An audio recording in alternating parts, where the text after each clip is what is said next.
పిఎంఓఎస్ పాలీఎండోక్రైన్ metabolic ovarian syndrome.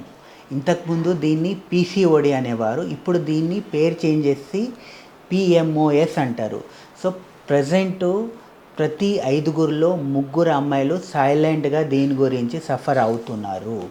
So మీకు irregular period ఉందా, chins దగ్గర హెయిర్స్ వస్తుంది, పెదవు మీద హెయిర్స్ వస్తున్నాయి, చిన్న చిన్న పింపుల్స్ వస్తుంది, నెక్ దగ్గర అంతా నల్లగా అవుతుంది, బరువు పెరిగిపోతుంది తెలియకుండానే, చాలా టయర్డ్గా ఫీల్ అవుతున్నారు, హెయిర్ ఫాల్ అవుతుంది, స్కిన్ అంతా డ్రై అయిపోతుంది, ఇలాంటి లక్షణాలు ఉంటే జాగ్రత్తగా ఉండండి. మీకు పిఎంఓఎస్ లేదా పీసీఓఎస్ అయి ఉండొచ్చు. సో వ్యూవర్స్, ఈరోజు మనము డీటెయిల్గా పిఎంఓఎస్ అంటే ఏంటి, దీని లక్షణాలు ఏంటి, దీని నుంచి బయటకు రావాలంటే ఏం చేయాలి, దాంతోపాటు లాస్ట్లో హోమియోపతిలో స్కోప్ ఏంటి, హోమియోపతి మెడిసిన్ వాడడం వల్ల పిఎంఓఎస్ కంప్లీట్లీ నార్మల్ చేయవచ్చు, మీకు తెలుసా? దీని గురించి మనం డీటెయిల్గా డిస్కస్ చేద్దామండి. నమస్కారం అండి, నా పేరు డాక్టర్ ప్రశాంత్ కే వైద్య. నేను హోమియోపతిలో సెక్సాలజిస్ట్, దాంతోపాటు ఫర్టిలిటీ స్పెషలిస్ట్ అండి. సో ఈరోజు ఒక చాలా మంచి ట్రెండింగ్ టాపిక్ గురించి మాట్లాడదాం. అదేంటంటే పిఎంఓఎస్.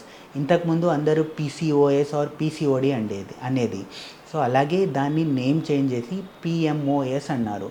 అంటే పి అంటే పాలీఎండోక్రైన్, అంటే ఇక్కడ ఎండోక్రైన్ అనేది ఇన్వాల్వ్ అవుతుంది, ప్రతి హార్మోన్స్ అనేది ఇన్వాల్వ్ అవుతున్నాయి. మెటబాలిక్, అంటే మెటబాలిక్, అంటే మీ మెటబాలిజం అనేది డిస్టర్బ్ అవుతుంది, దానివల్లనే మీరు వెయిట్ పెరగడము, హీట్ ఎక్కువ అవ్వడము, బాడీ స్లో అవ్వడం అనేది జరుగుతుంది. ఓఎస్ అంటే ఓవేరియన్ సిండ్రోమ్, అంటే అక్కడ మీ ఓరియన్ అనేది సరిగా మెచ్యూర్ అవుతలేదు, దానివల్ల ఇర్రెగ్యులర్ పీరియడ్స్ అనేది వస్తున్నాయి. ఇది పిఎంఓఎస్, ఇంతకుముందు పీసీఓఎస్ అనేది. సో దీని లక్షణాలు ఏంటంటే ఫస్ట్ జరిగేది ఏంది, హార్మోనల్ ఇంబ్యాలెన్స్ జరిగినప్పుడు ఏమవుతుంది, ఫస్ట్ అండ్ ఫార్మోస్ట్ మీకు ఇర్రెగ్యులర్ పీరియడ్స్ ఉంటుంది. అంటే 45 రోజులకు ఒకసారి వస్తుంది, 60 రోజులకు ఒకసారి వస్తుంది. సో ఇలా ఇర్రెగ్యులర్ పీరియడ్ అనేది టైం టు టైంకి రాదు. ఒకటి వచ్చినా కూడా చాలా తక్కువ బ్లీడింగ్ అవుతుంది లేదా హెవీ బ్లీడింగ్ అవుతుంది, అదొకటి. రెండోది, దీనివల్ల ఏంటంటే ఈ హార్మోనల్ చేంజెస్ వల్ల ఏమవుతుంది, మీకు హెయిర్ ఫాల్ వచ్చే అవకాశాలు ఉంటాయి. హెయిర్ ఫాల్ అనేది అవుతుంది లేదా హెయిర్ రీగ్రోత్ అనేది సరిగా ఉండదు. సో దాంతోపాటు ఏమవుతుంది, ఇక్కడ హెయిర్స్ రావడము, చిన్ దగ్గర హెయిర్స్ రావడము, ఇవన్నీ జరుగుతాయి. ఇవి ఎందుకు జరుగుతాయి? సో ఇక్కడ హార్మోనల్ ఇంబ్యాలెన్స్ అయినప్పుడు మేల్ హార్మోన్ అనేది పెరుగుతూ వస్తుంది, టెస్టోస్టెరాన్ అనేది మీలో పెరుగుతుంది. ఆ టెస్టోస్టెరాన్ పెరగడం వల్ల ఏమవుతుందంటే మీకు ఇక్కడ అబ్బాయిలాగా మీసలాగా రావడము, చిన్ దగ్గర గడ్డంలాగా హెయిర్స్ రావడము, ఇవన్నీ జరుగుతాయి. ఈవెన్ బాడీలో కూడా చేతికి కానీ కాలుకి కానీ హెయిర్ అనేది ఎక్సెసివ్గా పెరుగుతుంది, ఎందుకంటే ఈ టెస్టోస్టెరాన్ హార్మోన్ వల్ల. సో ఇవి హార్మోనల్ చేంజెస్. ఇంకా మెటబాలిజం సిమ్టమ్స్ ఏంటి అంటే మీ బాడీ మెటబాలిజం అనేది స్లో అయిపోయి మీలో ఒక ఇన్సులిన్ రెసిస్టెన్స్ అనేది డెవలప్ అవుతుంది. ఇన్సులిన్ రెసిస్టెన్స్ డెవలప్ అవ్వడం వల్ల ఏమవుతుంది, మీకు నెక్ చుట్టూ ఏమవుతుంది, నల్లగా ఎకంథసిస్ నైగ్రికాన్స్ అంటారు దాన్ని. ఇక్కడ నెక్ చుట్టూ అంతా నల్లగా అవుతుంది, ఇక్కడ నల్లగా అవ్వచ్చు, ఈ సంకలో నల్లగా అవుతుంది. సో బాడీ అంతా నల్లగా అవడం స్టార్ట్ అవుతుంది. దాంతోపాటు బాడీ వెయిట్ అనేది పెరగడం స్టార్ట్ అవుతుంది. ఫ్యాట్ అంటే మన బ్రెస్ట్ దగ్గర, కడుపు దగ్గర, పిర్ర దగ్గర ఏంటంటే ఫ్యాట్ డిపాజిషన్ అనేది ఎక్కువ అవడం అనేది జరుగుతుంది. ఈవెన్ థైస్ కూడా లావ్ అవడం జరుగుతుంది. అన్యాచురల్గా వెయిట్ అనేది పెరగడం అనేది జరుగుతుంది. ఇవన్నీ మెటబాలిక్ సిమ్టమ్స్ అండి. ఇంకా ఓవరియన్ సిండ్రోమ్ అంటే ఏంది? ఓవరియన్ అంటే జనరల్గా ప్రతి 14th డేకి ఓవులేషన్ అనేది జరిగి 28 డేస్కి ఫర్టిలైజేషన్ అన్న అవ్వాలి లేదా పీరియడ్స్ రావాలి. కానీ ఇలాంటి కండిషన్లో ఏమవుతుందంటే ఓవరీ అనేది, అంటే ఆ అండాశయాలు, మీ ఎగ్స్ అనేది సరిగా మెచ్యూర్ కానిసరికి ఏమవుతాయంటే ఆ లోపల ఓవరీస్లో ఏమవుతాయంటే చిన్న చిన్న నీటి బుడుగులాగా ఉండిపోతాయి. అంటే మీరు ఎక్స్రేలో స్కాన్లో చూస్తే ఏమవుతుందంటే చిన్న చిన్న నీటి బుడుగులాగా ఉండిపోతాయి. అంటే ఒక్క ఎగ్ డెవలప్ కాదు అక్కడ, కొన్ని ఎగ్స్ ఏంటంటే కొంచెం డెవలప్ అయితే అలాగే ఉండిపోతాయి. సో అవి బయటకు రాకుండా అక్కడే ఉండిపోతాయి. సో దీన్ని మనం ఓవేరియన్ సిండ్రోమ్ అంటాము. సో ఈ ఈ లక్షణాలు ఉంటాయండి.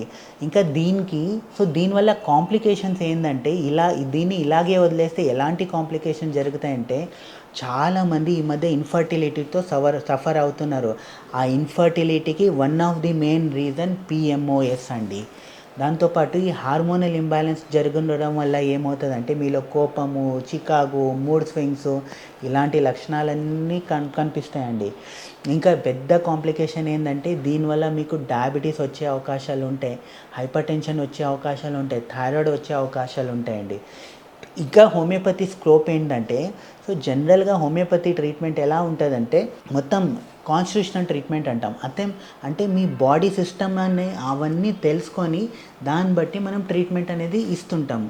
అంటే ఇక్కడ ఎండోక్రైన్ సిస్టమ్ అంటే మీ హార్మోన్ సిమ్టమ్స్, దాంతోపాటు ఓవరియన్ సిండ్రోమ్, దాంతోపాటు మెటబాలిక్ సిమ్టమ్స్, ఇవన్నీ సిమ్టమ్స్ తీసుకొని దాని బేస్ మీద మనము హోమియోపతి ట్రీట్మెంట్ అనేది ఇస్తాము. ఆ హోమియోపతి ట్రీట్మెంట్ ఇచ్చినప్పుడు ఏమవుతుందంటే న్యాచురల్గా మన మందుల తర్వాత ఈ మెటబాలిజం అనేది నార్మల్ అవుతూ వస్తుంది, దాంతోపాటు ఈ హార్మోన్ అనేది నార్మల్ అవుతూ వస్తుంది. ఇంకా లాస్ట్లో వచ్చేసి ఈ ఓరియన్ ఫాలికల్ కూడా న్యాచురల్గా మెచ్యూర్ అవ్వడం స్టార్ట్ అయ్యి 28 డేస్ పీరియడ్ అనేది నార్మల్గా అయిపోతుందండి. సో హోమియోపతి మెడిసిన్తో మనం పర్మనెంట్గా పిఎంఓఎస్ ఆర్ పీసీఓఎస్ని కంప్లీట్లీ తీసేయవచ్చండి. ఎందుకంటే నా దగ్గర ఎన్నో పేషెంట్స్ ఉన్నారు ఈ ప్రాబ్లం నుంచి కంప్లీట్లీ నార్మల్ అయ్యి ఫర్టిలిటీ నార్మల్ అయ్యి పిల్లలు పుట్టిన చాలా కేసెస్ ఉన్నాయండి. సో మీకు అలాంటి ప్రాబ్లం ఉంటే మీరు ఇమీడియట్గా హోమియోపతి ట్రీట్మెంట్ని స్టార్ట్ చేయండి. సో మీకు పీసీఓఎస్, పిఎంఓఎస్ ఉందా లేదా అని తెలుసుకోవడానికి ఏం చేయాలంటే ఫస్ట్ స్కానింగ్ చేసుకోండి. స్కానింగ్ చేస్తే దాంట్లో తెలుస్తుంది. లేదంటే మనది కింద ఉంది కదా, ఆ కింద ఉండే నంబర్కి మనకు మాట్లాడండి, మనతో చాట్ చేయండి. అప్పుడు నేను డీటెయిల్గా మీకు చెప్తాను మీ సిమ్టమ్స్ బట్టి మీకు పిఎంఓఎస్ ప్రాబ్లం ఉందా లేదా, మీకు ఎలాంటి కాంప్లికేషన్స్ ఉన్నాయని నేను డీటెయిల్గా చెప్తానండి. సో ఇలాంటి రిలేటెడ్ ఇష్యూస్ కోసం మీకు ఏమైనా అవసరం ఉంటే కింద ఉండే నంబర్ కాల్ చేయండి లేదా మన ఛానల్ని సబ్స్క్రైబ్ చేయండి.